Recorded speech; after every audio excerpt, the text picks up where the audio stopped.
വാഗമൺ പള്ളിക്കാനത്ത് നിയന്ത്രണം വിട്ട KSRTC bus തലനാരിഴയ്ക്ക് അപകടത്തിൽ നിന്ന് രക്ഷപ്പെട്ടു. ഡ്രൈവറുടെ അവസരോചിത ഇടപെടലാണ് വലിയ അപകടം ഒഴിവാക്കിയത്. ബസ്സിലെ യാത്രക്കാർക്ക് പരിക്കേറ്റു. വിവരങ്ങളുമായി നിതിൻ തോമസ് ടെലിഫോൺ ലൈനിലുണ്ട്. Nithin, good morning. എന്താണ് ഉണ്ടായത്?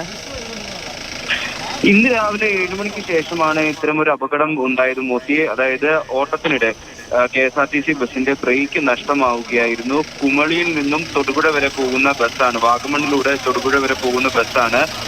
ഓട്ടത്തിനിടെ ബ്രേക്ക് നഷ്ടപ്പെടുകയായിരുന്നു. ഇത് ബ്രേക്ക് നഷ്ടപ്പെട്ടു എന്ന് തിരിച്ചറിഞ്ഞ ഡ്രൈവറുടെ ഒരു അവസരോചിതമായ ഇടപെടലിലാണ് വലിയൊരു അപകടം ഒഴിവായത്. ബസ് തൊട്ടടുത്തുള്ള പാറയുടെ തിട്ടയിലേക്ക് ഇടിപ്പിച്ച് നിർത്തുകയായിരുന്നു. അതിനാൽ വലിയൊരു അപകടം ഒഴിവായി. കാരണം ഈ അപകടം ഉണ്ടാവുന്നതിന്റെ തൊട്ട് താഴെ കുത്തിറക്കങ്ങളും കൊക്കയുമാണ് ഉള്ളത്. കൊക്ക തുടങ്ങുന്ന ഒരു ഭാഗത്ത് വെച്ചിട്ടാണ് ഇത്തരത്തിലൊരു അപകടം ഉണ്ടാവുന്നത്.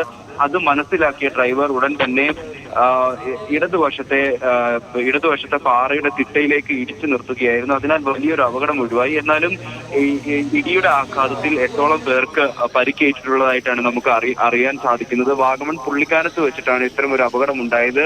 ആ പ്രദേശത്തൊന്നും തന്നെ ആശുപത്രി സൗകര്യമില്ലാത്തതിനാൽ താഴെ തൊടുപുഴയിൽ എത്തിച്ചെങ്കിൽ മാത്രമേ ആളുകൾക്ക് കൃത്യമായ ഒരു പരിചരണം നൽകാനോ അല്ലെങ്കിൽ ഇവർക്ക് എത്തരത്തിലുള്ള പരിക്കുകളാണ് പറ്റിയത് എന്നുള്ള കാര്യം തിരിച്ചറിയാൻ സാധിക്കുകയുള്ളൂ. രാവിലെ 7 മണിയോട് കൂടിയിട്ടാണ് 7 മണിക്ക് ശേഷമാണ് ഇത്തരത്തിലൊരു അപകടം ഉണ്ടായിരിക്കുന്നത്. അതിനാൽ തന്നെ ഇപ്പോൾ തൊടുപുഴയിലെ ആശുപത്രിയിൽ പ്രവേശിപ്പിച്ചിരിക്കാം എന്നുള്ളതാണ് പ്രാഥമിക നിഗമനം. തൊടുപുഴയിലേക്ക് എത്തേണ്ട ഒരു സമയമായിരിക്കുന്നു. അങ്ങനെയെങ്കിൽ തൊടുപുഴയിലെ ആശുപത്രിയിൽ പ്രവേശിപ്പിച്ചിട്ടുണ്ടാവും.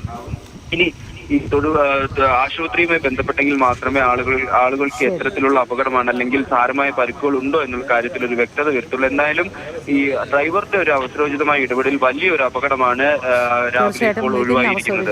ഇടപെടൽ കൊണ്ട് വലിയ ഒരു ദുരന്തമാണ് ഒഴിവായത്. നിതിൻ തോമസ് ആണ് ടെലിഫോൺ ലൈനിൽ വിശദവിവരങ്ങൾ പങ്കുവച്ചത്.